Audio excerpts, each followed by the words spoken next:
All right, let's do this dang thing, shall we? So I have everything ready. I've got everything ready to go to winter sow my seeds for this year. I don't want to ramble too much, but a little bit of backstory and why I like this method so much is, for one, it's budget friendly. And as a new gardener last year, the last thing I want to do is spend a bunch of money on indoor sowing or direct sowing and failing at it. So cost-effective, eco-friendly, space-saving. This doesn't take up any space in your house once you're done. It's just an all-around like super easy method, no matter what your like experience level is. So long story short, last year was my first garden and it was way more successful than I had anticipated. I knew nothing about gardening, had never done it before, and I harvested so much, it went so great. So I'm definitely trying to duplicate all the things I did right, and the start of that was winter sowing in milk jugs. The reason I like it so much, aside from those things, is that it acts as like, the jugs act like little greenhouses, more or less. So you put your seeds and your dirt and everything in here, you seal them up, you stick them outside, and the inside of the jug is going to mimic the seed's natural environment, right? Because like the seeds outside that grow, we don't typically help them, right? Like the trees around us, the wildflowers, things like that, they do it all on their own, right? So it makes sense that this works so well because they're doing it on their own inside of the jug, right? So it creates a greenhouse effect inside, moisture builds up, heat builds up, and again, they're like a little greenhouse. So if you're gonna start your seeds in a greenhouse outside anyways, this works just as well, right? And for somebody like me in my climate zone of 7B, we have a really short growing season. Like our last frost last year was June 1st, right? So if you're not sowing your seeds until June 1st, but your falls, like your first frost is in October, you don't have that long of a growing season to start from seed and harvest. So it just made sense. It would extend everyone's growing season, to be honest. So, and it's so easy. It doesn't take up any room in your house. You set it up and you forget it, more or less. Once they start to germinate, you want to pay attention to them a little bit more, but for a couple of weeks, you're just letting them do their thing. And a big question I've gotten, which a couple people have kind of reached out to me with some tips and advice and things like that, and I really appreciate it because our winter right now is way more harsh than it was last year. Like there's 3 to 4 feet of snow on our deck right now, when last year this time, same time last year, we had 50-degree weather and sun. Now I know some vegetables and plants and flowers and stuff do better starting off in cold conditions because some of them need what's called cold stratification. I'm not going to dive into too much detail on that, but regardless, the idea is that you really can't start too early. Like a lot of people start this in January. And the reason being is because the seeds, again, their natural environment is created inside of the jug. So the seeds are going to germinate when they're ready. When conditions are right for that specific seed, that's when it'll germinate. It doesn't matter where you live, more or less. Now you can start too late if you happen to be doing vegetables or herbs or flowers that require that cold stratification, but most of the stuff I'm growing doesn't. I had a lot of success doing this method for tomatoes, peppers, squash, zucchini, and a bunch of herbs last year, but you can pretty much do anything. And I posted in my stories that I'm doing all kinds of different things this year, even some flowers. The only thing I'm not doing with this method is carrots.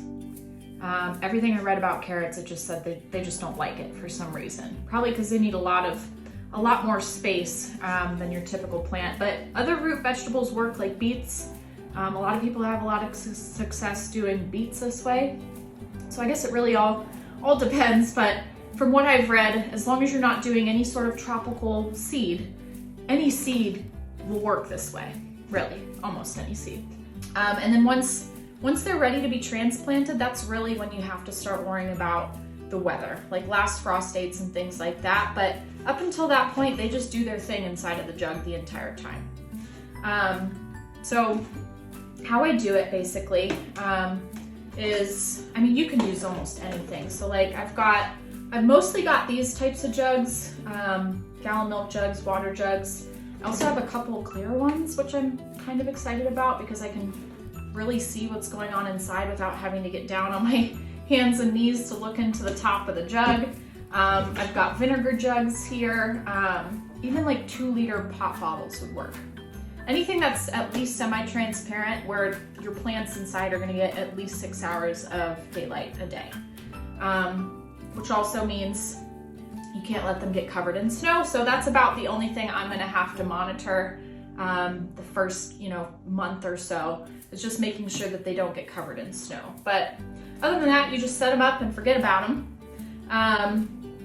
So basically, you cut, which actually, let me go back here. So before you cut, these are very rigid before you cut them. Once you cut them, they're easy to collapse. So I would poke your holes, because you're gonna poke, well, there's 2 ways you can do it, okay? So I've seen some people do it where they poke ventilation holes and they leave the cap off while it's outside, or they leave the cap on and they poke ventilation holes, which is what I did last year.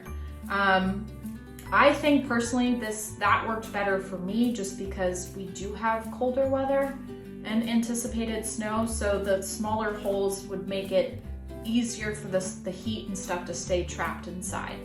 I could be wrong on that, but I think since that's what I did last year, I'm just gonna do that again. But you poke ventilation holes on the top, drainage holes on the bottom. You can use a knife, you can use a screwdriver, which is what I usually just do. I just muscle the holes in with a screwdriver. I've seen people use a power drill and drill the holes in. To each their own, but I would definitely do the holes while it's still whole and intact. And then you're going to cut your jug so there's enough room here for enough soil and room for root growth. But regardless of the jug or bottle, you want to leave enough to have a hinge. It just makes it easier to open and close it. Before you fill it in with dirt and seeds, you want to label it both inside and out. Reason being is because anything you label on the outside will fade. So you want to know what's in there. So you want to label it inside and out with the name of the plant, and the date is also helpful. Once you have it labeled, you fill it in with dirt. Last year I did some with seed starting mix because that's what I had, and then I did some with just normal potting mix, like what I would use for a house plant. Because again, that's just what I had. I didn't notice a difference in growth based on the soil that I used. So I'm not even going to talk about that. I've heard a lot of people say seed starting mix is unnecessary. But again, I'm not an expert. So anyways, just fill it with your soil, whatever soil you're using. Make it damp, not sopping wet, but damp, because again, once you seal this up, the idea is that you're creating a humid environment inside. So you do want it to be damp. Put your seeds in according to your seed packet instructions with an asterisk. From my experience last year, I did not follow the seed packet instructions exactly, and I was all right. You are moving them from the jug into your garden beds anyways, right? So unless they get like really huge inside, which mine didn't, there was plenty of room when I went to transplant them. The seed spacing wasn't really that big of a deal. Once you have everything in, you seal it up completely with duct tape and you set it outside where it's gonna get at least 6 hours of sunlight. I heard that you should do like a south-facing wall. I don't have the ability to do a south-facing wall based on like my house setup. So I just put mine out on my back deck, which I think is facing east, right? So it didn't seem to bother my plants too much. Again, you just want 6 hours of daylight. I would also put them where they're not gonna get blown over by extreme winds. And again, if you are expecting snow, just make sure you're keeping an eye on them, that the snow isn't covering the jug, so that way they're still getting daylight. And then yeah, and then you can try it yourselves. If you've done this before, I'm happy that you're here watching. If not, I would definitely give this method a try if you've never tried it before. Worst case scenario, if they don't work for you, you can direct sow when you're ready to direct sow, or start them inside. Either way, you're getting a head start on this no matter what. So yeah.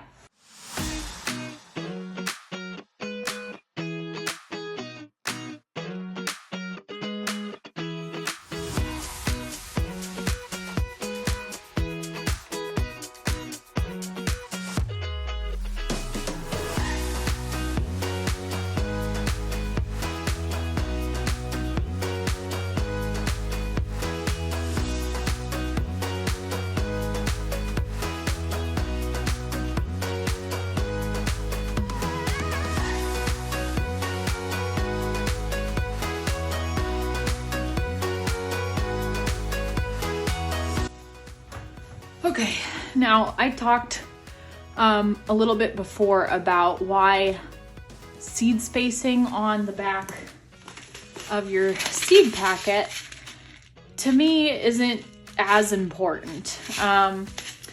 So I did this last year. These are all jugs from last year. Like all of these grew successfully last year. I did follow the seed packet to a degree. But I wasn't about to plant one seed per jug. Even if the back of the seed packet says to plant one or two every 12 inches or 3 for a 12-inch pot. To me, what I tried to think about was like, how big is the seedling gonna get by the time I'm ready to transplant it? Now, I started this mid-March last year. Mid to end of March last year. So I'm starting this about 3 weeks to a month earlier than I did last year. So doing the same exact thing could bite me in the butt a little bit if they happen to germinate sooner than they did last year. But with the harsh winter that we're having, I doubt that's going to happen. It was way warmer last year. So I'm not that concerned about it. But you'll kind of see how I'm setting the seeds in there. General rule of thumb is not all of your seeds are going to germinate. So depending on the size of the seed, I would do 2 to 3 seeds per cell inside of the jug. And you'll probably do, depending on the seed, you'll do a few different cells in each one. Like for me, a good number is like 5 cells with 2 to 3 seeds in each jug. I did that last year and that seemed to work really, really well. Worst case scenario, let's say all 3 of your seeds in one cell sprout. There's 3 things that you could do. Basically what I did last year was, if all 3 of the 3 seeds I planted in a single hole sprouted, personally, I just left them. Let them be. And whatever weak ones didn't survive. But to be honest, most of them actually sprouted, and they sprouted right next to each other and bore fruit that closely together. I just transplanted the entire root ball out of the jug into the garden without separating them, and they all did really, really well. So that's one thing you could do. It worked for me. It was kind of like a no hassle method. The other thing you could do is just pluck out the weaker or smaller seedling from the jug, so that way the stronger one has more room to grow. Or you can wait until you go to transplant them and you can separate them out and then plant them separately. Again, I'm kind of more for the no hassle method. I'll have enough sprouts in each jug that I'm not that concerned about it. So it's kind of to each their own at that point, but that's what I meant when I said, like, I follow the instructions to a T, but not exactly, okay? So just use your best judgment. But I'm gonna speed it up as I go to plant these, but I'll do the first one slow so you guys can see how I did it. Let's do, I gotta relabel this one. So let's do the zucchini one first. Obviously, these are jugs I used last year, like I said. Let's do some zucchini. There we go. Okay, let's pull these out. All right. So I've got my soil in here. I'm just making sure it's kind of even and there aren't any lumps or chunks up at the top. But But I just take the butt of a permanent marker and I just do like five cells, or 5 holes rather, in the jug. And then for this size seed, I'm gonna drop 2 into each one. Yeah. I had to think for a second how many I had last year sprout. But yeah, so we'll do 2 seeds. So we're gonna bury these just lightly. Not gonna pack them in too much. Okay, all right. Now, another thing I suggest, the biggest mistake I made with my first garden last year was not kind of like logging what I was doing. So what I'm gonna do for all of these this year is basically draw out how I did it. So this, let's say this is the jug. I had 5 cells in this one and I did 2 seeds per cell. And this is how I'm going to like kind of track how I did each jug. So I'm gonna write this down for each jug. And then when they start sprouting, I'll be able to mark, okay, like what percent, I'll be able to figure out what percentage of my seeds sprout, which will help me kind of plan better for future, for future seasons. So once these start germinating and sprouting, I'll be able to say, okay, 1 of 2 sprouted here, all 2 of these sprouted, etc. You get the idea. I think it helps to work in an assembly line almost. So do all of your cutting first. Like I said earlier, poke all your holes, do all of your labels, cut, fill with soil, and then add your seeds, right? I wouldn't be filling your soil, adding seeds, filling soil, adding seeds, because your hands are gonna get dirty, right? You move a lot faster just doing one task at a time.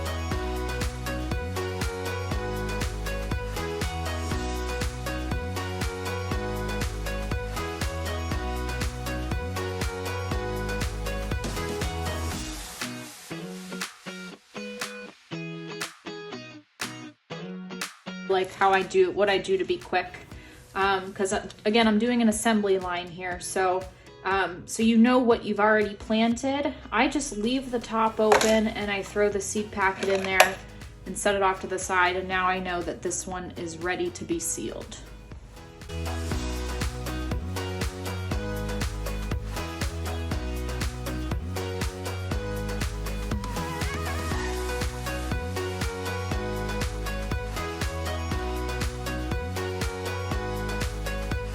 On here for a second, these are teeny tiny little seeds. So for this one, I'm probably actually gonna do 3 seeds per hole. And then again, worst case scenario, if you have too much parsley, you can sell the seedlings, honestly, like on Facebook Marketplace.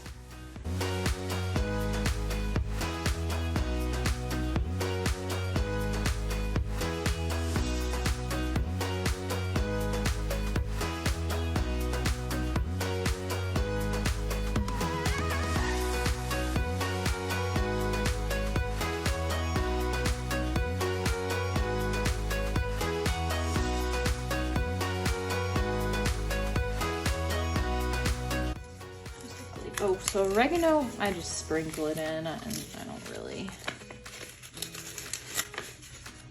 Yeah, I mean look how small these seeds are. You can barely see them. So for this, I just sprinkle. I don't use them all. Sprinkle it just like that. And then I'll probably do a little bit more. And then I'm gonna do a second jug of this. Because these are so small, I didn't bury any holes or make any holes, so I'm just gonna lightly cover them with some more damp soil. Again, throw your bag in there, and then to draw this one out, I would just do something like this, just so I know I just kind of sprinkled it in there. So you get the idea. I'm not gonna record me doing all of these. I have probably 12 more. But yeah, once you get your seeds in, then you would, again, next step in the assembly line would be to seal them all up with duct tape. So we'll skip ahead to that. All right, quick tip. I suggest closing each of these, again, assembly line, just taping each of these shut. Let me see if I can get this on camera here. So the easiest way to close these with just 2 hands is to stick a little piece of tape on one part of it, okay? Just like that. And then you bring this down, use this to tape it shut, and then you can go around and tape the outside with both your hands rather than having to hold the lid closed. That's my suggestion there.